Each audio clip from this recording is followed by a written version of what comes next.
And welcome to Flightdeck Live, powered by SportBuff Shop, where if you go to sportbuffshop.com and use the code ALS, Flightdeck 10 at checkout, you will save 10% off your entire order. I'm Tim Capper, along with Cliffy Define from Percival Molson Stadium West. TD Place in Ottawa, Ontario, as the Alouettes, Alouettes get the win that they need to in order to tie the Tiger Cats in the standings, virtual tie with them, leading into a huge Week 21, not only for the Alouettes, but in the CFL itself. Absolutely. Next week is going to be one for the ages, I think, because you're going to have the Ottawa RedBlacks going to Hamilton to take on these Tiger Cats.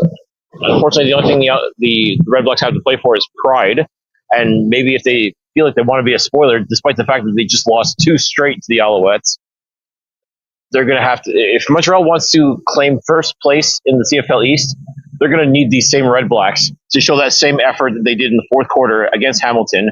And Montreal has to go to Winnipeg and beat the Blue Bombers in order for this team to become a first place team and host the Eastern final as opposed to the Eastern semifinal. You and I talked about before, we hate having those games where it's a glorified preseason game. I think everybody across the league is just going to be absolutely joyed on what's happening in Week 21.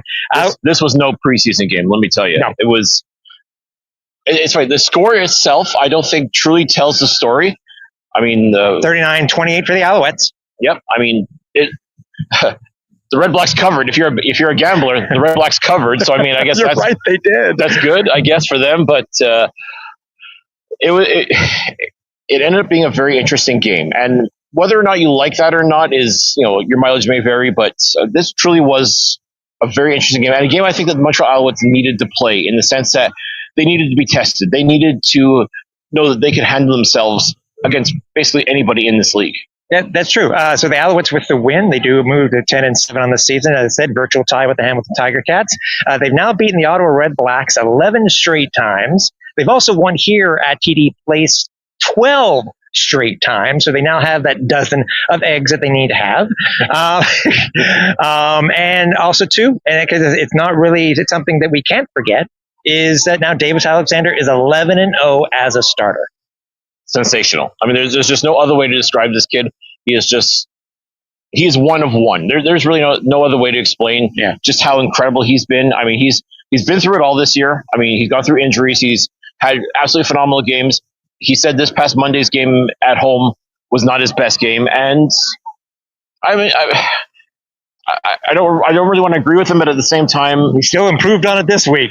He sure did. And I think that's really what matters is you're only as good as the last game you played. Yeah. And this last game that just ended an hour and a bit ago, this was a pretty darn good game from Big Play DA. Yeah, and there were, again, even despite the score, despite the interesting fourth quarter that both these teams had, it still was not it's funny to say, it still wasn't a perfect game because, the Alouettes are now getting into something that they have not really done over the past, really not this season. They're the league leader when it comes to fewest penalties in the league. The last 2 weeks have been very interesting. They seem to be getting penalties called against them at the most inopportune time, and obviously they need to fix that and get it right because they don't want that to come back to bite them in the butt. And bite it will because, discipline is so important for this team. It's so important for every team when you think about it. This is not the time of year to let your emotions get the better of you. You've really got to keep an even head and just play your game. Ottawa's not going to make it in the playoffs. That was established. They basically sewn up the first overall pick in the 2026 draft. That's pretty true. That's really truly all that they really have going for them right now. Montreal, they've got a playoff game coming up, guaranteed at Percival Molson Stadium. Just don't know where yet or what day and who the opponent is. You can't afford to let your opponent get into your head like that. You can't afford to take stupid penalties and put yourself in a deeper hole than what's necessary. Yeah, no, I completely agree with you. I'm sure that's something that Coach Moss is going to be preaching this week when they have practice, and because obviously they're heading to Winnipeg this week for the Week 21 finale. The Owls themselves, we'll get to the stats here, and obviously we'll go over them in more in detail on the podcast on Wednesday. But the game started off very interestingly for the Alouettes. It was Alouettes' first drive, and Davis got walloped. We don't know the full extent of it. We'll have to watch to see what happened on the replay itself. But Davis either got the wind knocked at him or something. We weren't sure from where we were sitting. But luckily, as Davis Alexander comes back, and as I said, it wasn't it wasn't that much of an issue if he did come back. No, he finds a way. That's really what it comes down to when it comes to Davis Alexander is he finds a way. And I'm sure in his mind, time and again, no matter what these little bang ups, these little injuries, these little, just discomforts, however you want to phrase it. I mean, I'm sure in his mind, he's spent more than enough time off of the field. So you're going to get a crowbar to pry this guy away from football because he wants to play. He's a gamer. We keep talking about how badly he wants to be out there. He wants to win. He wants to do everything he can to get those wins. And that's exactly what he did today. And turning in truly a phenomenal performance offensively. Like he was making plays happen. He was doing outstanding stuff. He was basically being Davis Alexander. Yeah, and this week it was a combination. Like last week, it more was a combination of the offense and defense because the offense really came alive and the defense showed up too. I mean, they were really getting into the backfield for the Ottawa RedBlacks. Yeah, Najee Murray, not one, but 2 interceptions. Absolutely outstanding. Yeah, and as you were mentioning to me, as we were talking about earlier before the show, they came away with points off of turnovers, which was big. They came away with 10. I think it was out of the 5 total turnovers I think that Ottawa had tonight. Yeah, there were a couple turnover and downs, so unfortunately those don't really count. But no.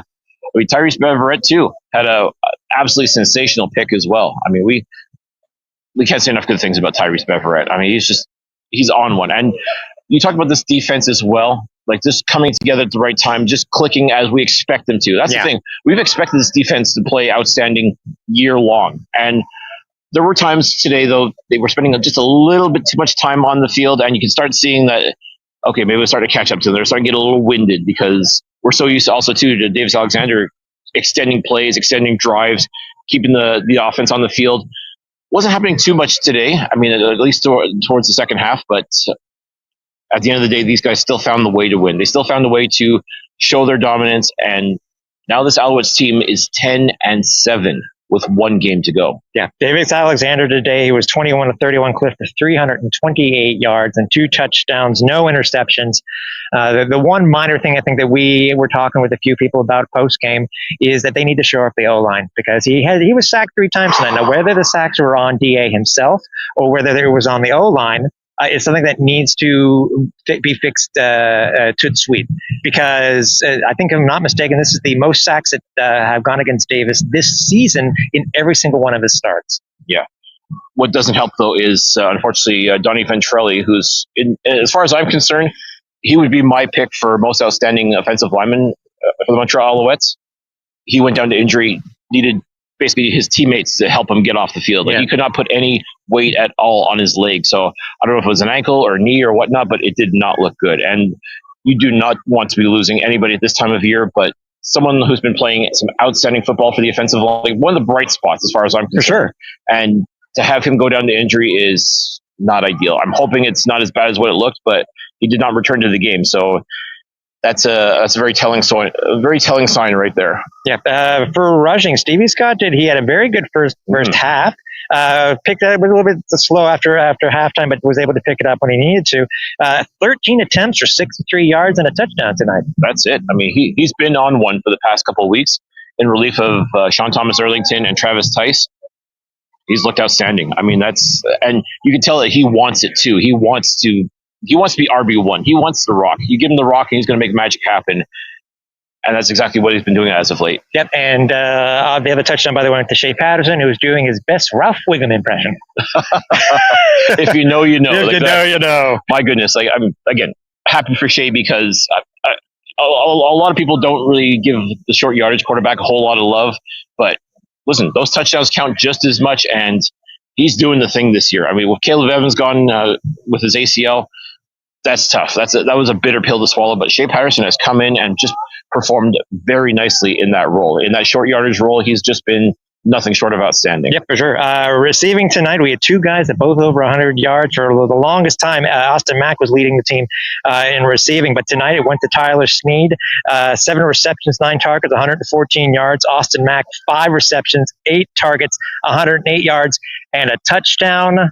The other touchdown, by the way, went to Charlton Rambo. Both those touchdowns tonight were just absolutely things of beauty. They're dimes. They were just simply dimes. I mean, Davis dimes. That's what Davis dimes. Well, and what's the denomination for a dime? 10 cents. There we go. I'm just saying. I'm just saying. I'm just saying. But, are we about to make our own Bitcoin? Oh. No. You know what? No. We've seen how that story ends. We'll stick with pins. We'll stick with the pins that we know people love. Pin for the win. There we go. Pin for the win. Talking about how well the defense did tonight. They were ball hawks tonight. I mean, they came away with 3 interceptions. Tyrus Beverett and Najee Murray with 2. I know you mentioned Najee earlier. And then the sacks themselves. Sacks went to Beverett, Kenton Arku, Josh Archibald. Am I reading the right thing? No, I am not.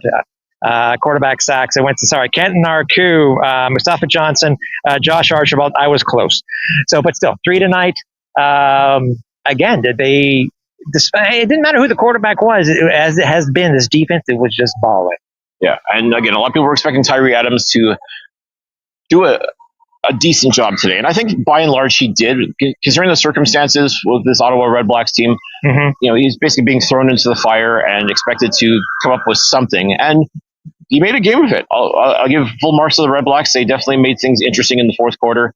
It was, I think, just enough to put, I won't say the fear of God in the Montreal Alouettes, but it definitely made them sit up and take notice that, we can't be going in prevent. We can't be taking our foot off the gas. And I think they did that just a little bit, but not enough that it ended up costing them the game. But it's still one of those things that they have to really pay attention to. And I'm glad you brought that up, because that was something in the fourth quarter where, at the time, the Alouettes, I think, were up by 18, and it was basically two back-to-back drives by the Ottawa offense.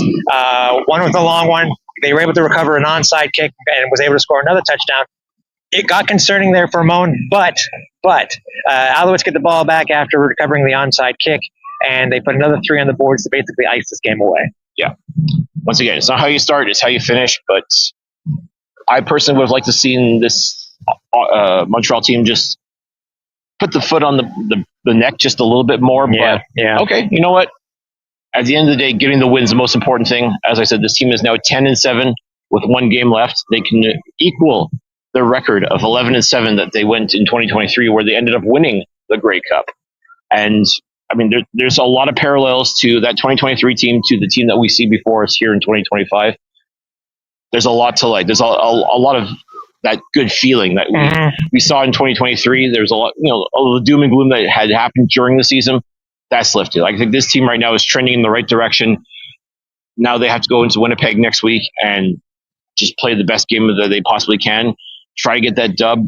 Hope and pray that Ottawa finds a way to spoil the party, if you will, for the Hamilton Tiger Cats. Yep. And next thing you know, this Montreal Alouettes team could very well be playing their one playoff game at Percival Molson Stadium November 8th, as opposed to November 1st. Despite the yards, I mean, the Owls came away with 396 yards of offense today. But the one interesting stat to me is that at one point the Owls were dominating when it came to offensive plays. Ottawa actually had 13 more offensive plays than the Alouettes did tonight. But I think that was a lot in that fourth quarter. I think the Ottawa RedBlacks dominated that fourth quarter. One thing we need to talk about, and as we're talking about with points off of turnovers and stuff like that, one of the things that we were saying, it's best to try to get a touchdown if possible. But if not, we have Jose Maltas Diaz, who tied the team record set by Dame Duval. I think it was in 2009. That would be, yes. At 55. So with his next successful field goal made, he will set a new team record. Yeah. Today he had not uno, dos, tres, but cuatro. Cuatro field goals. You're bilingual? Sorry, trilingual? Well, I was going to say that's hopefully the only thing bi that I am, but yeah. Moving on. Yeah, moving on. We're talking about how good an offense does based off what their conversion rates is on second down. Owls tonight with 57.1% was able to hold Ottawa to 40%. Man, just again, this is the kind of game that they needed to play without question. And sorry, folks, we got catering issues over here. What is it with standing here? They hate us. I think that's what it is. It's every show. But we love you, Ottawa. Not very receptive hosts here at TD or at Personal Molson Stadium West. Yes, exactly. Say it right. So you were saying about Jose and. I mean, again, Jose Matos Diaz, just absolutely incredible. What a gem! What a gem of a kicker! My goodness, and the fact that he's going to have the possibility to get himself into the record book next week, which undoubtedly I think he will, because this Alouettes team, we saw numerous occasions today. If for whatever reason Davis can't find the end zone, you got Jose. He's money from 50 plus yards no matter what. So. I got a good feeling he's going to be setting himself some new records next week in Winnipeg. Thoughts on it didn't bode well for the Owls on this attempt, but something we had actually seen that was being looked at in practice. But thoughts on the unsuccessful try on third down for the Alouettes? Yes, that would be where they were faking the punt. Yes, instead trying to hand it off to, I think it was Jordan Mason, and unfortunately he came up just a little bit short.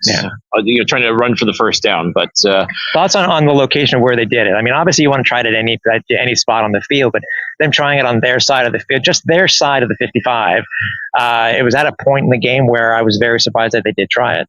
But at that point though, Montreal did have a sizable lead, so I'm pretty sure they felt like they were playing with house money a little bit. So I mean, calculated risk, and let's not forget, you got two special teams coaches with.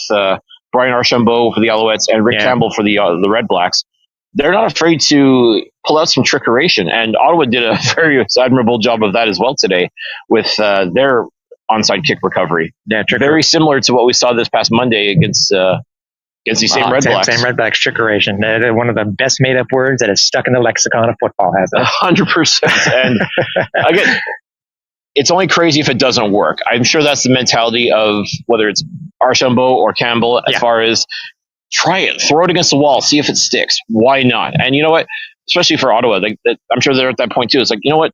F it. Try it. See if it works, it works. If not, well, then you don't do it again. Yeah. And I think that was kind of the thought process. And sometimes you do catch the other team napping, or you catch everybody in the stadium napping. And that's always fun to me. Even if it happens against your team, you're still like, wow, that was not great, but you got to give credit where credit's due. I mean, that was well done, and I think that was the case on Monday with Jose Matos Diaz kicking the kickoff basically into the Ottawa players' back. Yep. Tried similar tonight. Tried ish tonight twice. But it wasn't the same type of thing. And by the way, we were talking about trick plays and stuff like that. Sometimes you do have to go to practice, because usually what happens in practice stays in practice. That's all I'll say.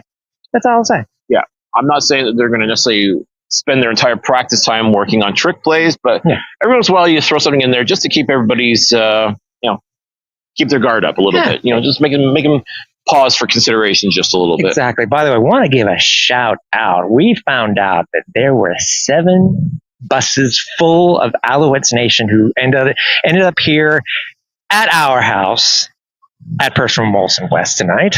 Incredible. That's just absolutely, I mean, I think it's more than what it was last. I think it was 5 last year, if I remember correctly. It's 7 this year. 7. I mean, that's remarkable. I mean, that speaks to not only the team itself and the organization for being able to organize, that also means Alouette Nation shows up and shows out. I mean, you can't fill this stadium necessarily, I think, with Alouettes fans. I'm sure they'd love to try, but I mean, to get it's possible they might in 2027 when there's changes to the stadium temporarily. But anyways, we'll look at that when it comes. We'll cross that bridge when we get to it. Yeah. But yeah, definitely shout out to Alouettes Nation who got on the bus in Montreal, came all the way to Ottawa to watch this game, and again, the Alouettes showed the love back by turning in an outstanding performance, getting that 10th win of the season, and now things get very, very interesting for the last regular season week of the Canadian Football League. I love to see it. You'll love to see it. Again, the Owls win 39-28 with 5 straight.